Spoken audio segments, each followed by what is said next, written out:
नाही दिलं आम्हाला इकडे बघा टीव्ही मध्ये आम्हाला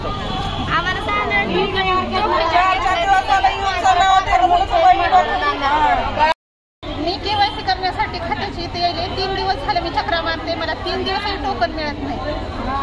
बँक मध्ये काय म्हणतात? बँकेमध्ये म्हणतात लाईनला जा, लाईनला गेले की टोकनच नाही, जेवढे टोकन दिले तेवढेच घेतात, बाकी आम्ही दिवस इथंच बसून तसंच निघतात केवायसी करण्यासाठी। हा केवायसी करण्यासाठी आम्ही केवायसी करायला पासबुकचं 4 दिवस झाला हे बोलले लोकांना टोकन सुद्धा देण्यात झाले, फार पुढे आले लाईनला महाग पाठवल्यात आम्हाला आणि किती गर्दीमध्ये 4 दिवस झाले हेल्प पाठवल्यात पण आम्हाला टोकन मिळालं हे नाही मार्ग नाही। बँकवाले काय म्हणाले? बँकवाले देतो जावा महाग म्हणतात शिट्या वाजतात बाहेर पाठवतात।